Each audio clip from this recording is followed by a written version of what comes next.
Icon steel प्रस्तुत build icon या उपक्रमामध्ये आज आम्ही आलो जळगावमध्ये आणि माझ्यासोबत आहेत इंजिनियर राहुल पवार सर, जे मागच्या 20 वर्षाहून अधिक काळ या क्षेत्रामध्ये अतिशय उत्तमरित्या काम करतायत. वेगवेगळ्या प्लॅटफॉर्मवर काम करतात, पण बेसिकली इंडस्ट्रियल ही त्यांची स्पेशालिटी असं म्हणायला पाहिजे, कारण इंडस्ट्रीमध्ये वेगवेगळ्या इंडस्ट्रीजमध्ये वेगवेगळ्या सिटीमध्ये जाऊन ते काम करतात. त्यामुळे त्यांच्या या आजवरच्या अनुभवाबद्दल आपण त्यांच्याशी गप्पा मारणार आहे. इथनं पुढची वाटचाल कशी असणार आहे त्याबद्दलही बोलणार आहे. बेसिकली कन्स्ट्रक्शन या फील्डमध्ये पण त्यांचे काय व्ह्यूज आहेत तर त्याबद्दल पण स्पेशली बोलणार आहे, आणि काही चुकीच्या प्रॅक्टिसेस चालल्या त्याबद्दल आपण त्या कशा थांबवता येतील यासाठी पण बोलणार आहे. कारण आपण नेहमी असं फक्त म्हणतो की एक इंजिनियर देश उभारणीचं काम करत असतो, पण त्याने एखादी नुसती वास्तू उभारली की त्याचं देश उभारणीचं काम संपत नाही, तर त्याची काही रिस्पॉन्सिबिलिटी पण त्याच्याबरोबर येतात. तर त्याही कशा आहेत या सगळ्याबद्दल आपण त्यांच्याशी गप्पा मारणार. सो थेट गप्पांना आपण सुरुवात करूया. पहिला प्रश्न अर्थातच असा आहे, थोडा फ्लॅशबॅकमध्ये जाऊन, की तुमच्या शिक्षणाबद्दल थोडंसं विचारायचं. म्हणजे तुमची शाळा कुठली होती, मग कॉलेज कुठलं होतं, आणि सगळ्यात महत्वाचं सिव्हिल इंजिनिअरिंग या फील्डमध्ये येण्यामागची प्रेरणा कोणाची होती, प्रेरणास्थान कोण होतं ज्याच्यामुळे तुम्हाला असं वाटलं की आपण पण इंजिनियर बनावं? माझी शाळा जळगावचीच. जळगाव, त्याच्यानंतर डिप्लोमा सुद्धा जळगावला केला, डिग्री माझी पुण्याची होती. आणि मला बेसिक प्रेरणास्थान जे म्हणाल तर आमचे मामा, जे बनकर पाटील असोसिएट्स, हे नावाजलेलं नाव आहे. आता जे आपण नगर किंवा हल्लीचं जे अहिल्यानगर म्हणतो, श्रीरामपूर, शिर्डी, राहता ह्या भागामध्ये बनकर, NS बनकर पाटील असोसिएट्स ही नावाजलेली कंपनी. त्या ज्या वेळेला आम्ही कॉलेज किंवा डिप्लोमा नंतर आम्ही जेव्हा किंवा सुट्ट्यांमध्ये जायचो, त्यावेळेला मामांसोबत हट्ट करून आम्ही जायचो. त्यावेळेला तर विविध साईट्सवर जायचो. त्यावेळेला ज्या त्यांच्या साईट्स चालायच्या, कारखान्यांच्या साईट्स होत्या, इतर त्यांच्या दूध डेअरीचे प्रोडक्ट्स होते त्यांच्या साईट्स होत्या, अनेक त्यांची त्यावेळेला नावाजलेली कामं केली. तर त्या साईट्सवर जाऊन आम्हाला एक प्रेरणा मिळाली की आपण सुद्धा अशा काहीतरी निर्माण कार्यामध्ये आपण सहभाग घ्यावा. तिथून ती प्रेरणा मिळाली आणि पुढे मग आम्हाला सुरुवात झाली. बरोबर. आणखीन एक तुमची आठवण विचारायची तेव्हाची, ते म्हणजे हे शिक्षण झालं, त्याच्यानंतर तुम्ही प्रॅक्टिस किंवा कुठेतरी आपण पहिला एक्सपिरियन्स घेतो आणि त्याच्यानंतर स्वतःचा इंडिव्हिज्युअल पहिला प्रोजेक्ट करतो. तर त्या प्रोजेक्टची काही आठवण आहे का, जो पहिला स्वतःचा वैयक्तिक केलात आणि तेव्हाची काय थोडी रिस्पॉन्सिबिलिटी, दडपण असेल तर ती एखादी आठवण? सुरुवातीला आम्ही आमचे जे एक सिनियर इंजिनियर आहेत, जयंत दादा, त्यांच्याकडे मी एक्सपिरियन्ससाठी जायला सुरुवात केली. आम्ही रेमंडमध्ये वगैरे कामं करायचो किंवा नियर बाय एरियामध्ये आम्ही त्या ठिकाणी कामं करायचो. पण त्यानंतर एक आम्ही गव्हर्नमेंटचं काम घेतलं पहिल्यांदाच, मातोश्री वृद्धाश्रमाचं. ते काम करत असताना ते खासदार निधीचं काम होतं, पण ते काम करत असतानाच त्यावेळेला सरकारने गॅट करारावर सही केली आणि मार्केट हे ग्लोबल झालं. मग त्या एकाच कामामध्ये आम्हाला स्टील आणि सिमेंट हे जे काही रेट्स होते ते अगदी दुपटीने वाढून गेले. तर ते पहिलंच आमचं गव्हर्नमेंटचं काम होतं. आम्ही त्याच्यात अगदी बारकाईने काम करत होतो, जीव वाचवून, आणि त्याच्यात हे जे स्टील सिमेंटचे रेट जे एकदम फ्लक्च्युएट झाले, एकदम हायर याला गेले, ते पहिलंच काम आमचं तोट्यात गेलं. आम्हाला त्याच्यातून हे झालं की म्हटलं काम, लोक तर म्हणतात गव्हर्नमेंटच्या कामांमध्ये भरपूर नफा असतो आणि इथे तर आम्हाला घरून पैसे टाकायचे वेळ. असा तो पहिला काम आमचा होता. बरोबर आहे. पण अर्थात आपण जसं म्हणतो, जसं प्रत्येक अनुभवातून माणूस शिकतच असतो, तो त्यातनं पण एक शिकवणे, पण त्यातनं हा प्रवास पुढचा फार सुंदर झाला. आता त्या इंडस्ट्रीशी रिलेटेड काही प्रश्नांकडे येऊया. त्यातला महत्वाचा प्रश्न मगाशी आपण गप्पा मारत असताना आपण बोललो, ते म्हणजे या फील्ड बदललं, त्यातली टेक्नॉलॉजी बदलली, पण त्यातला एक फॅक्टर कायम आहे, तो म्हणजे कामगार. आणि त्या कामगारामध्ये अकुशल कामगार किंवा अनस्किल्ड लेबर आपण ज्यांना म्हणतो, तर अशा अकुशल कामगारांबरोबर काम करणं हे कितपत धोकादायक आहे असं तुम्हाला वाटतं, आणि तुम्ही कशी ती परिस्थिती हाताळता? प्रचंड धोकादायक आहे. कारण पूर्वी तरी जे काही आपण स्टील डिझाईन वगैरे ह्या गोष्टीकडे फार कोणी लक्ष देत नव्हतं.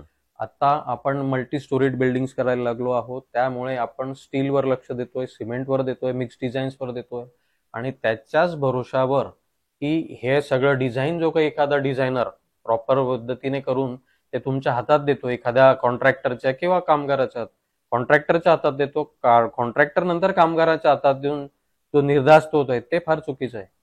त्या मल्टी स्टोरीड बिल्डिंग्स असतील किंवा हेवी स्ट्रक्चर्स असतील, पूर्वीपेक्षा आता आपण तंत्रज्ञान वाढलं, सिमेंट स्टीलच्या ग्रेड वाढल्या, त्यामुळे आपण ही हिंमत करू शकतोय की एवढे मोठे प्रोजेक्ट्स आपण करतोय. पण त्या अकुशल कारागीर छोट्या छोट्या गोष्टींचा असतात की कॉन्क्रीटच्या ग्रेड, जे मिक्स डिझाईन दिलेलं आहे, आपण मिक्स डिझाईन दिलेलं असतं, पण ऍक्च्युअल साईटवर ते होतंय का? त्याच्यानंतर आपण स्टील दिलेलं असतं, त्याच्यात अनेक गोष्टी असतात, लॅब दिलेले असतात, लॅब प्लेन्स दिलेले असतात, ठराविक डायमीटर्स असतात, कॉलम रिड्यूस केलेले असतात, अनेक छोट्या छोट्या गोष्टी असतात की त्या तेवढ्या बारकाईने फॉलो नाही केल्या तर फ्युचरमध्ये काही दिवसांनी तिथे क्रॅक्स डेव्हलप होणं किंवा इतर काही गोष्टींना आपण हे करतो. ह्या सगळ्यांवर मात करण्यासाठी आम्ही सगळ्या गोष्टींचं इन हाऊस डेव्हलप केलं. म्हणजे आम्ही स्वतःच आमचं आरसीसी टीम आहे, ब्रिकवर्कची टीम आहे, आमचे इंजिनियर्स, त्या जे काही कार्पेंटर्स किंवा फिटर्स आहेत, हे प्रत्येक गोष्टी आम्ही आमची स्वतःची इन हाऊस ठेवली. याला कुठेही आम्ही कॉन्ट्रॅक्ट सिस्टीमवर देत नाही. आम्ही स्वतः त्याला सुपरवाइज करतो आणि स्वतः ते लोकांकडून करून घेतो. प्लस कॉन्क्रीट सुद्धा मिक्सिंग आम्ही कंटिन्युअसली जे फ्युरी मिक्सर्स आहेत आमचे त्याच्यानेच करतो. लिफ्टने किंवा पंपने ते वर चढवलं जातं. प्रसंगी आरएमसी सुद्धा बोलवलं जातं.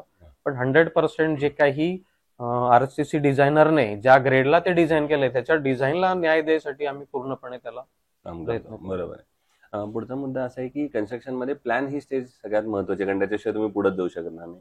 तर प्लॅन या स्टेजचा इम्पॉर्टन्स तुमच्या नजरेतून काय आणि तुम्ही कसं प्लॅनवर काम करता?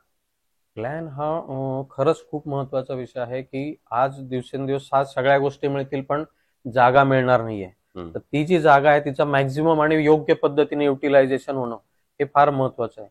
ज्या काही आपण प्रॅक्टिसेस करत होतो रेग्युलर, आता बिल्डरशिपला किंवा टिपिकल हे होतात, पण ज्या वेळेला आता आम्ही UltraTech cement, wonder cement, Jindal power ह्या जेव्हा मोठ्या कंपन्यांमध्ये काम केलं, सुप्रीम असेल, रेमंड असेल, त्यावेळेला त्यांच्या जो काही 90, 100, 150 एकरचा एरिया असला तरी त्याचं किती प्रॉपर प्लॅनिंग करतात. प्रत्येक गोष्ट आजच ते नाही करत, पण ते फ्युचर प्लॅनिंगने जो मास्टर प्लॅन बनतो त्यावेळेला जे मोठे आर्किटेक्ट्स असतात, आता मी नॉर्थ महाराष्ट्र युनिव्हर्सिटीचं काम केलं, राहुरी विद्यापीठाचे केले, हे जे मोठे आर्किटेक्ट्स होते त्यांनी त्याच्या जे काही आता जसं विद्यापीठांमध्ये खूप हिली एरिया होता पण त्यांनी त्याचा कसा योग्य वापर करून घेतला, कुठल्या भागांमध्ये कुठल्या बिल्डिंग्स त्यांनी हे केल्या, त्या हाईट डिफरन्स त्यांनी कसा केला, कुठल्या बाजूला प्लेन होतं मग त्या ठिकाणी त्यांनी खेळाची मैदानं कशी केली, हा खूप महत्वाचा आहे. आज जे आपण याच्यात प्रॅक्टिस केली जाते शहरांमध्ये ऑलरेडी प्लॉट खूप छोट्या साईजचे आहेत, तर त्या ह्याच्यावरती एक सुंदर बंगला टिपिकल व्हायला नको,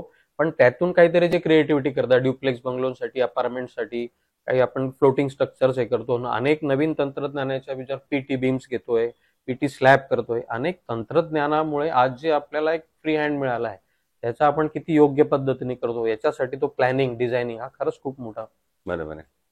दुसरं, पूर्वी तुम्ही गव्हर्नमेंटची पण अनेक प्रोजेक्ट केलेले आहेत, तर त्यातले काही प्रोजेक्ट मोजके सांगता येतील का? कुठल्या कुठल्या प्रोजेक्टवर काम केले एक, आणि सध्याला जी इंडस्ट्रियलची व्हरायटी ऑफ तुम्ही काम करताय तर त्यातले काही मोजके प्रोजेक्ट सांगता येतील का? आम्ही सुरुवातीला जसं मी म्हटलं की एक मातोश्री वृद्धाश्रमापासून सुरुवात केली होती, पण त्यानंतर आम्ही सरदार सरोवर जे आहे इरिगेशनचं त्याच्यानंतर आम्ही पुनर्वसनची कामं केली. पातोंडी गावाचं पूर्ण पुनर्वसन आम्ही केलं.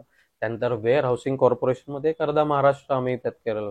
सिन्नर असेल, धुळं असेल, मलकापूर असेल, अनेक जळगाव असेल, ह्या ठिकाणचे आम्ही वेअर हाऊसेसचे गोडाऊन केले आहेत.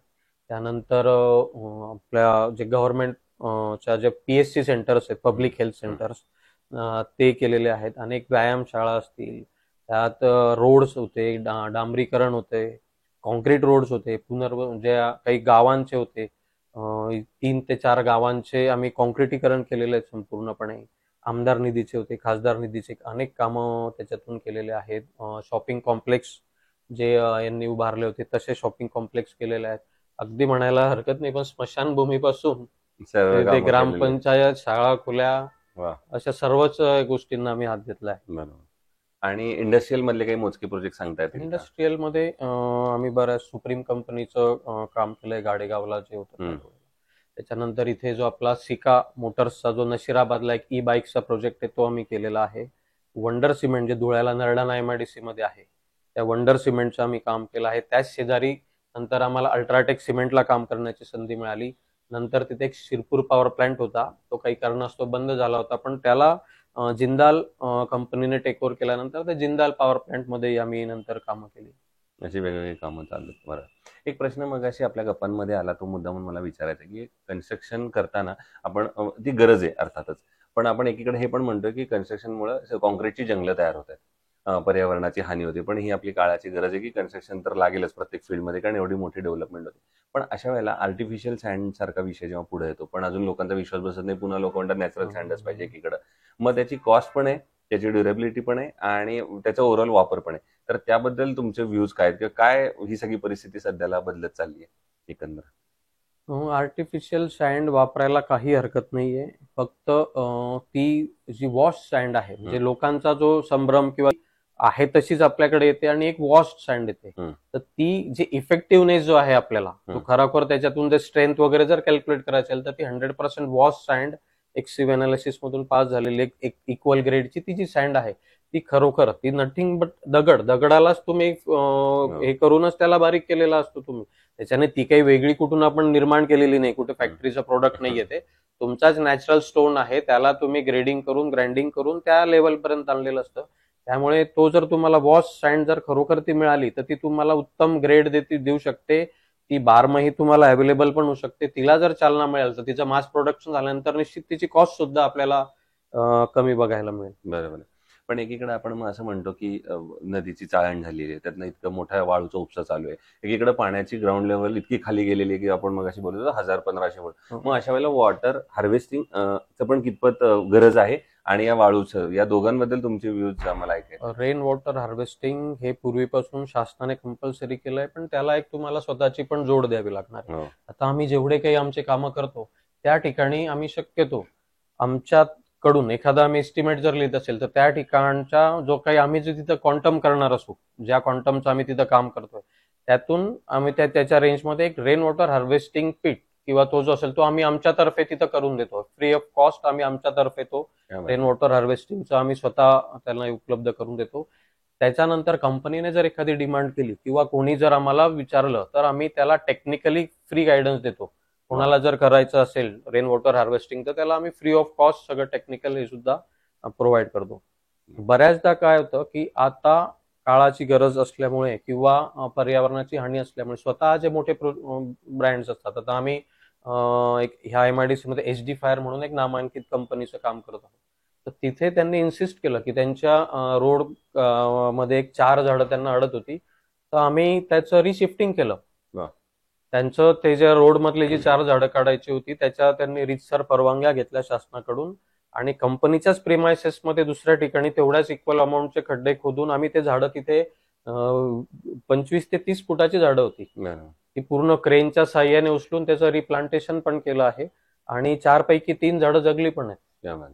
ते एक जे झाड आमचं मेलं पण त्याच्या जागी आम्ही दुसरी झाडं पण नक्कीच लावतोय आणि कंपनीच्या इन्स्ट्रक्शन्स नुसार ते आता पण जे रोड्स आम्ही त्या ठिकाणी डेव्हलप केले तर त्याच्यात तेवढे 300 ते 400 झाडं जेवढी त्यांना अपेक्षित आहे ती सगळी लावण्यासाठी आम्ही तिथे जागा सोडून किंवा क्रिएट करून त्या ठिकाणी ती प्लांटेशन करतोय. त्यामुळे पर्यावरणाचा समतोल राखलाच गेला पाहिजे. तो रेन वॉटर हार्वेस्टिंग हा एक पार्ट झाला, रिप्लांटेशन एक पार्ट झाला आणि त्याचबरोबर आपण जे काही कन्स्ट्रक्शन वर्क करतो आहोत तर ती निदान 40-50 वर्ष टिकतील ह्या ग्रेडचे जर बनले तर ते रिवर्क होणार नाही आणि जो आपण काही त्या गोष्टींसाठी जे काही रेती, खडी, सिमेंट वगैरे हे जे नॅचरल रिसोर्सेस वापरले जात आहेत ते ओरबडले पण जाणार नाही, कारण त्याच गोष्टींना आपण रिवर्क करतो आहोत. रोड्स आपण बघतोय की 2-3 वर्षात रोड्स खराब होत आहेत, खड्डे पडतायत, परत आपण त्याच्यावरती काम करतोय, बिल्डिंग्स खराब होत आहेत, परत त्याच्यावरती काम करावं लागतं आहे, झपाट्याने ड्रॉइंग किंवा चेंज होत आहेत, रिडेव्हलपमेंटला लोक जात आहेत, त्याच्याने सुद्धा खूप सारी कॉन्क्रीटची जंगल तयार होत आहेत. पण हे जे जंगल उभारताना आपण जर त्याला गुणवत्तेने उभं केलं, जर ते 40-50 वर्ष टिकू शकेल असं जर जंगल उभं केलं तर निदान आपल्या पुढच्या पिढ्यांपर्यंत त्या गोष्टीला रिवर्क करून आजच जे नॅचरल रिसोर्सेस ते आजच आपण कन्झ्युम करून संपवणार नाही आणि निदान ते लॉंग लास्टिंग तरी राहतील. बरोबर. याच्याशीच रिलेटेड एक प्रश्न आहे पुढचा, जो याच्यापेक्षा थोडा वेगळा आहे. तो म्हणजे तुम्ही जळगावचे एक ट्रान्झिशन इतक्या वर्षातलं बघितलेलं आहे, तुम्ही मूळचे इथले असल्यामुळे या फील्डमुळे आता तुम्ही बराच बदल बघितलेला आहे. तर जळगावचा जर एक सर्वांगीण विकास एका इंजिनियरच्या नजरेतून आम्हाला जर बघायचा असेल, आता जो आपण ज्या प्लॅनिंग बद्दल तुम्ही बोलत होतो, तर तुम्हाला काय वाटतं येणाऱ्या 15-20 वर्षात कुठल्या सेक्टरवर आता काम करण्याची गरज आहे जर आपल्याला जळगावला पुणे मुंबई सारखं पुढे न्यायचं असेल तर? जळगावला जर खरोखर आता पुढे जे फ्युचर आहे, ज्या पद्धतीने आपण बघितली हे जे मेट्रोपॉलिटन सिटीज आपण आता कॉस्मोपॉलिटन सिटीज झाल्या त्या हळूहळू, आज जर जळगाव त्या वाटेवर नक्कीच आहे, कारण डेव्हलपमेंट चारही बाजूला होत आहे. रेल्वेची कनेक्टिव्हिटी जळगावला पहिल्यापासून होती, हायवेची कनेक्टिव्हिटी होती, आता उद्योग सुद्धा त्या पद्धतीने वाढत आहे. पण हे करत असताना जी नवीन जी हद्दविस्तार होते जळगावचा, सिटी एरियाचा जो हद्दविस्तार होते त्यामध्ये ही जी छोटी छोटी गावं असणार आहेत, कुसुंबा असेल, शिरचोली असेल, आणि काही गावं असतील, पाळदी असतील, तर ह्या ठिकाणच्या ज्या डेव्हलपमेंट्स आता चालू आहेत इथे जे कन्स्ट्रक्शन्स आहेत ते आत्तापासून मॉनिटराईज झालं पाहिजे. हम्म. कारण नंतर ज्या वेळेला ते जळगावच्या हद्दीत समाविष्ट होतील त्यावेळेला ते छोटे रस्ते, गटारी तिथल्या याच्यामुळे मग तो सगळा ताण हा नंतर शहरीकरणावर पडतो, वस्त्यांवर पडतो. उद्या एखादी आगीची घटना होते त्यावेळेला तिथं बंब पोहोचू शकणार हो, नाही. हो. ज्या वेळेला तिथल्या रस्ते किंवा पाण्याने चोक होतात तर त्याच्या ड्रेनेज सिस्टीम नीट करता येत नाही. तर त्या ज्या काही आतापासून ही जी छोटी छोटी गावं जी भविष्यामध्ये या जळगाव हद्दीमध्ये इन्क्लूड होतील त्यांच्यावर आजपासूनच मॉनिटराईज करून तिथे होऊ घातलेले जे काही प्रोजेक्ट्स असतील, बांधकामं असतील, बरोबर. मग ते घरं असतील किंवा काही शाळा असतील, इतरही जो काही त्यांचा लेआउट असेल त्यावर आतापासून जर मॉनिटर केलं त्याला तर त्याला पुढच्या शहरीकरणाच्या हिशोबाने आजच त्याला नियमामध्ये बसवता येईल. फार महत्वाचा मुद्दा तुम्ही सांगितला अर्बन प्लॅनिंगच्या दृष्टीनं, की जो भविष्यात दिसणारे पण त्याची सुरुवात आज आहे. तर मग अशा वेळेला शासनानं काय पावलं उचलली पाहिजेत असं तुम्हाला वाटतंय आजच? शासनाने ऑलरेडी त्या ठिकाणी तसे नियम केलेले आहेत पण ते स्ट्रिक्टली फॉलो होण्याची गरज आहे. पूर्वी ग्रामपंचायत स्तरावरती प्लॅन पास होत होते, नंतर त्यांनी टाउन प्लॅनिंगला ते कडे आले आहेत वर्ग. पण त्या पद्धतीनेच त्याचे कामं होत आहेत का किंवा ते सगळे प्लॅन्स आपल्यापर्यंत पोहोचतायत का याचं एक सुपरविजन कुठेतरी व्हायला हवं. की तो प्लॅन तर येतोय पण तो पूर्ण पास झाला का किंवा त्यानंतर कम्प्लिशनला येतो का. कारण ग्रामीण भागामध्ये अजून तेवढा अवेअरनेस नाहीये की त्या गोष्टींची त्यांना आज, कारण त्यांचं बजेट छोटं असल्यामुळे ते आज तेवढ्याच जागेमध्ये ते भागवायचं बघतात. ते बऱ्याचदा आता प्लॅन पासिंग पर्यंत सुद्धा पोहोचत नाही आणि तेवढी त्यांना गरजही पडत नाही. त्यांना फंड्सची गरज नाही किंवा बँकेकडे त्यांना जायचं नसतं. कुठल्याही गोष्टीचं मॉनिटरायझिंग सुपरविजन त्यांच्यावर नसतं. कुठलाही इंजिनियर त्या ठिकाणी काम करत नसतो. गावातलाच कोणीतरी एक छोटा ठेकेदार कॉन्ट्रॅक्टर असतो, तो त्याच्या पद्धतीने त्याच्या अनुभवातूनच तो ते काम करतो आणि त्यांना जास्तीत जास्त तो त्या स्पेस युटिलायझेशन करून देतो विदाउट साईड मार्जिन आणि ते त्याच्यात ती लोक खुश असतात. पण भविष्यामध्ये जेव्हा केव्हा हे शहरी भागामध्ये इन्क्लूड होतात त्यावेळेला त्या गोष्टींचे मात्र आपल्याला समोर येतील. बरोबर आहे. दुसरं कन्स्ट्रक्शन मध्ये आपण तुम्ही म्हणालात तसं जर ते लॉंग टर्म टिकायचं असेल तर त्यातल्या सिमेंट आणि स्टील हे दोन फॅक्टर आहेत. मग त्यातल्या स्टील सिलेक्शन मध्ये काय पॅरामीटर्स बघितले पाहिजेत असं तुम्हाला वाटतंय जेव्हा आपण कन्स्ट्रक्शनला स्टील सिलेक्ट करतो तेव्हा? निश्चितच स्टील तर एक नामांकित कंपनीचं असावं, त्यांची ग्रेड आपण तपासलेली असावी. साईटवर आपण जे नॉर्मल बघू शकतो त्याच्यामध्ये त्याची साईज थिकनेस इव्हन आहे का, त्याच्यानंतर त्याची डक्टिलिटी, ते तसं ब्रिटल तर नाहीये ना की ते हाताने लगेच येऊन तुटतंय का. बऱ्याच केसेसमध्ये होतात की आम्हाला स्टिरअप्स किंवा बेंडिंग करताना ज्या वेळेला मनुष्य एखादा थोडाफार जोरात करायला जातो तर ते ब्रेक होतात.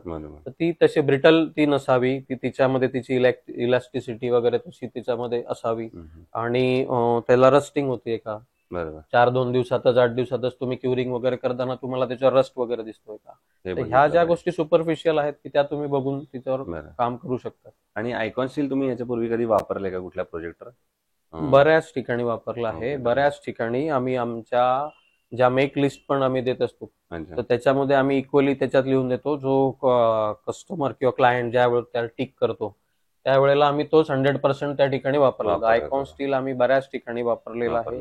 इव्हन आम्ही जे एक श्रीरामपूरला सुद्धा आम्ही जे तिथं काम केलं होतं रयत शिक्षण संस्थेच्या कॉलेजच्या वेळेला, तिथं सुद्धा आम्ही आयकॉन स्टीलचं वापरलेलं आहे. जळगावात 5 ते 6 ठिकाणी आम्ही आयकॉन स्टील युज केलेलं आहे, जे आता मी नाव घेतलं मग HD फायर कंपनी. त्याच्यामध्ये सुद्धा आम्ही रोड्समध्ये किंवा तिथल्या बिल्डिंग्स असतील, ऍडमिनिस्ट्रेटिव्ह बिल्डिंग्स आहेत, फॅक्टरी शेड आहेत, तिथे आयकॉन स्टील भरपूर प्रमाणात वापरलेलं आहे. आता अगदी शेवटचा प्रश्न ते म्हणजे या फील्डमध्ये आता जे नवीन तरुण इंजिनियर्स येत आहेत तर त्यांना तुम्ही एक सिनियर म्हणून काय सल्ला द्याल या सेक्टरमध्ये पहिलं पाऊल टाकण्यापूर्वी? त्यांना अनुभवाचा सल्ला हाच असेल की आज एक शॉर्ट टर्म प्रॉफिटमध्ये न जाता एक चांगली प्रॅक्टिस, सस्टेनेबल प्रॅक्टिस त्यांनी करावी. त्यांनी प्रत्येक त्यांच्या कामाचा दर्जा सांभाळावा. त्यांना आज जरी रेट जे काही आपण रेट कॉम्पिटिशन असते, एक रॅट रेस चालू आहे निश्चितच की एक टेक्निकल माणसा तरी नॉन टेक्निकल मध्ये तो बऱ्याचदा तुम्हाला बघायला मिळतो की लोक जे बऱ्याचदा नॉन टेक्निकल मिस्त्रीवर किंवा विश्वास ठेवून एक करतात, मग तो बिचारा इंजिनियर तो अनुभवी नसल्यामुळे त्याला पहिलं काम मिळत नाही, पण मग तो काहीतरी रेट कॉम्प्रोमाइज करून काहीतरी करायला जातो. तो मला त्यांना हाच सबुरीचा सल्ला द्यायचा की तुम्ही सबुरीने घ्या तुमच्या कामाची. तुम्ही सुरुवातीला तुम्ही वाटलं तर तुम्ही सुपरविजनवर काम घ्या, तुमच्या कामाची चुणूक दाखवा. तुम्ही जे काही शिक्षण घेतलं आहे त्याच्यातले तुमचे फंडामेंटल्स असतील ते तुम्ही त्या समोरच्या तुमच्या क्लायंटला पटवून द्या आणि नंतर मग हळूहळू तुम्हाला निश्चितच तुम्ही ज्या वेळेला तुमच्या याच्यावर तुम्ही स्टिकअप असाल, तुमच्या फंडामेंटल्सवर, तुमच्या कामावरती, तुमच्या कामाच्या गुणवत्तेवर, तर निश्चितच ती नंतर तुम्हाला त्याचं संघर्षाचा काळ जातो, पण नंतर मात्र तुम्हाला तुमच्या नावावर कामं मिळतात. सो ते इंजिनियर राहुल पवार सर आणि त्यांनी फार महत्वाचा मुद्दा सांगितला जाता ते म्हणजे की ज्याप्रमाणे कुठल्याही कन्स्ट्रक्शनला काही ठराविक पिरियड लागतो, त्याप्रमाणे त्या सिव्हिल इंजिनियरमध्ये पेशन्स असणं फार महत्वाचं आहे. ती कुठलीही वास्तू रातोरात उभी राहत नाही आणि त्याप्रमाणे हे सगळ्यात पहिलं महत्वाचं आहे. आणि अर्थात तोच पेशन्स असेल तर तुम्ही त्याच स्पीडनं काम करता आणि ते काम अर्थात तुम्ही पहिल्या केलेल्या चांगल्या कामामुळेच तुम्हाला दुसरं काम मिळतं. त्यामुळे ते फार महत्वाचे आहेत या दोन गोष्टी या सेक्टरमध्ये काम करताना. तर पुन्हा एकदा मनापासून आभार की तुम्ही आलात आणि भविष्यात सुद्धा अशाच आयकॉनिक प्रोजेक्टची निर्मिती आपल्या हातून घडावी याच आयकॉन स्टील तर्फे मनपूर्वक शुभेच्छा. धन्यवाद. Thank you very much.